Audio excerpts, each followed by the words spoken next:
I wanted to start something new. So, midwinter this past year, we had the opportunity to work with a company called Centrix. I didn't know a whole lot about the company at the time, but as I got to know them, I realized that there was this very interesting innovation story behind the company. And I guess being in the podcasting industry now and like getting to meet so many different people, you realize very quickly how little you know about the industry and all of the things that we use on a daily basis.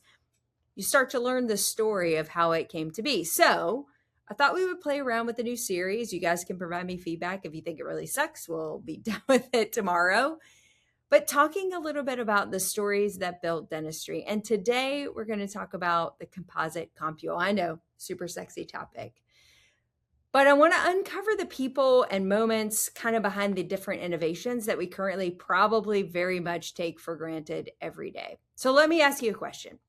How many composite compules do you think you've used in your career? For our younger dentists, maybe a couple thousand through dental school and now in your early career. For us more seasoned doctors, and God forbid, Jeff, we might be in the tens of thousands at that point, maybe more.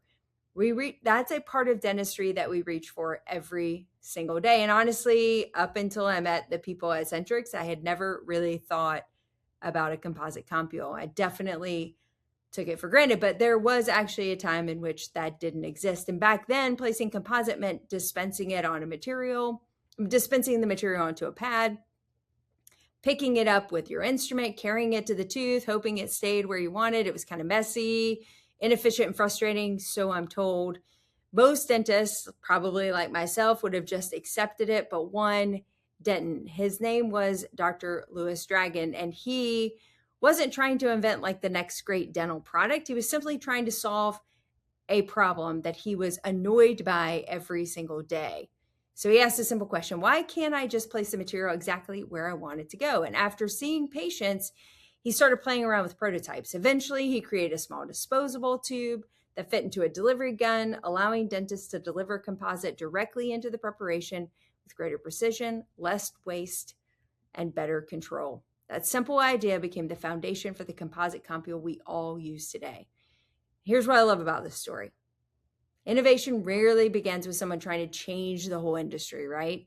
More often, it begins with someone just trying to make Monday morning a little bit easier.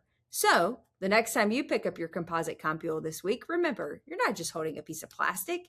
You're holding the answer to one dentist's simple question: what if there was a better way? Because every instrument has a story, every innovation has a person, and every advancement in dentistry began with someone willing to ask a better question. So hopefully we'll continue to build on this idea of stories about dentistry. I want you to understand the things that you're using every day. A lot of the products that we hold near and dear to our heart were invented by dentists who are simply just frustrated with doing their daily tasks. All right, now I know you came here for the meat of the news, and I'm not going to let you down. There were a couple of big stories that did come out over the last couple of days, and we're going to talk about them. First off, a big change coming out of HHS, a total stop of mercury and amalgam use. So those are the silver fillings that dentists have been placing for decades and still place today. As an effort to sort of, I think, align with the rest of the international market, they're essentially trying to eliminate the use of amalgam by 2034 and in the Indian Health Service by 2027. Now, what does this mean for the average consumer? Probably most of you watching the podcast or picking up this news haven't had a silver filling in I don't know how long. And I get it. Why does this really impact you? Well, silver is still a very effective material for restorative operations that happen definitely in low income and access to care places. It's less technique sensitive, less costs is required. We have less consumables we have to have in place. So we're able to solve problems. And the ADA and many other scientific organizations would still argue that we don't have concrete scientific evidence to say that amalgam and mercury use is a pro or a con. Now, I'm sure I'm going to get a ton of hate in the comments, so I'm prepared for it. And I'm not getting on my soapbox to say I love amalgam or not. In fact, I haven't probably placed an amalgam in over a decade now.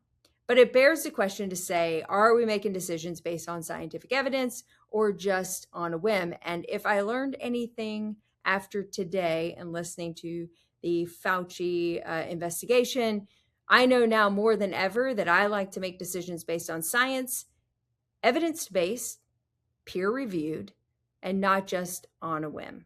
We're going to get on this amalgam thing one more time. If we're going to put a moratorium on using it, I also want a moratorium on my amalgam separator that ends exactly at the same time. Yeah. I am so sick of that piece of equipment. Oh my gosh. Has that not been a pain in the ass? Yes. A pain Sorry, in the soapbox. ass. Yeah. So sorry.